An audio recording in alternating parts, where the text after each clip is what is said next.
We are living in a very connected time today. Never before have we had so many telephones and devices in our lives as we do now.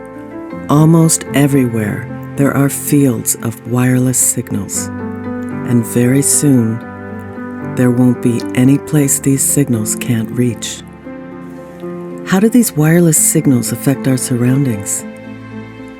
Our animals, our plants, our children, our generations to come. My name is Jolie Jones, and I have personally been affected and experienced electromagnetic hypersensitivity. Growing up, I could have never imagined something like this happening to me.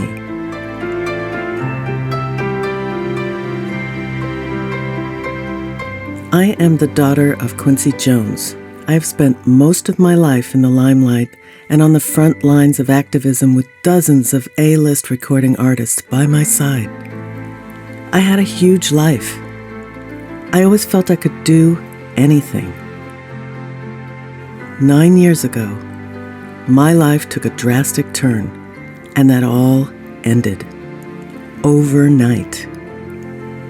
As a result of these fields of wireless signals, I was forced into being a refugee from the modern world. 7 years. For 7 years. I am not the only one. I think it's time to bring these issues to the general public. I have come to Stockholm to talk with one of the world's leading experts in this field. His name is Olle Johansson. This very important study that the U.S. National Toxicology Program just put out in June, I think is going to be a tipping point in public awareness, and I'm really interested in what your take is on that. It's a sensational discovery in the sense that they have spent $25 million and worked for 16 years, and now showing that rats that are exposed to wireless telecommunication like mobile phones and similar things get cancer. And there are two types of cancers, some brain tumors and also heart tumors. The latter is called schwannomas. And it has been a huge debate whether mobile phones and tablets do cause an increase in cancer incidence, and this proves it beyond any doubt. Are some people more susceptible to wireless exposure than others? That's a very good question. It could be like that human beings would be more susceptible than, for instance, other animals. For instance, rats and cockroaches are known to withstand radiation effects much better than human beings.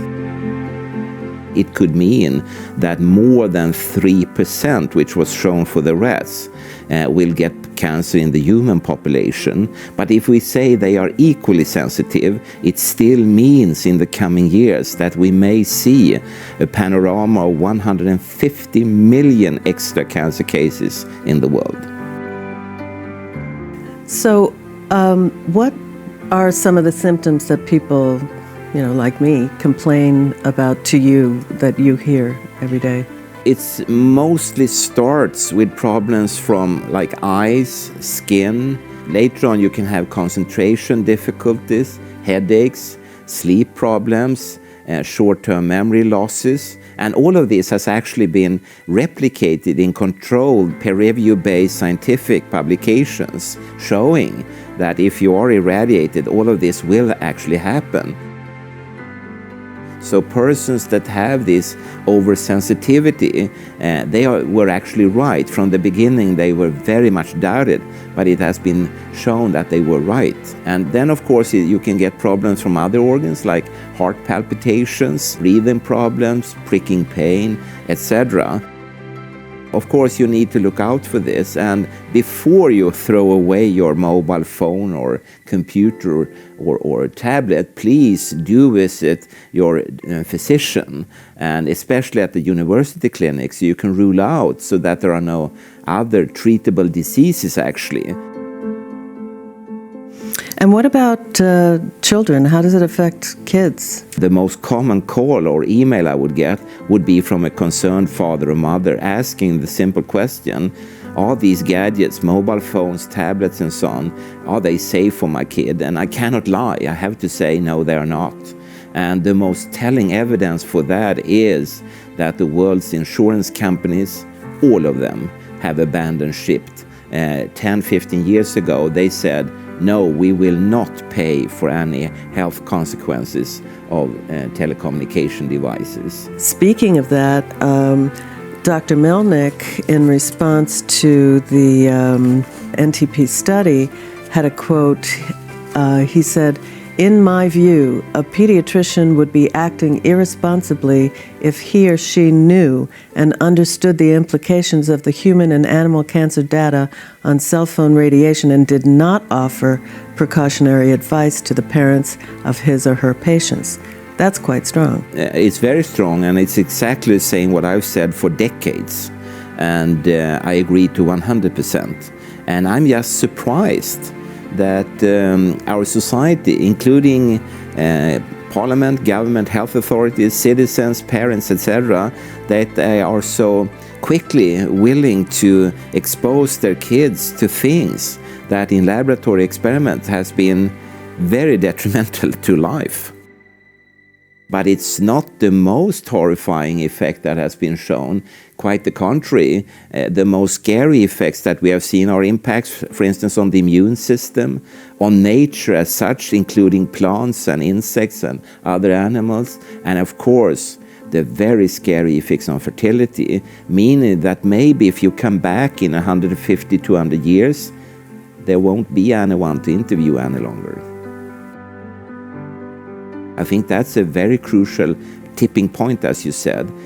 People need to stand up and do something, and people are. Especially in our neighboring country, Norway, they see this crisis, if you call it like that, as a potential platform to build tomorrow's green, human-friendly technology.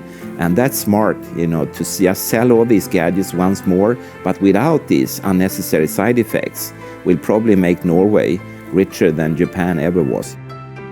When I give lectures, I always tell people, don't trust me. You have to go back and look at the sources with a very critical mind. Read more, and put the data together. And if you arrive at the same conclusion as the insurance companies and the manufacturers, then you won't use it. And we are talking about peer-review-based scientific studies, many of which have been replicated. And the question for mankind, and especially people in power like parliaments, governments, health authorities, how many times do they need to see the evidence on the table?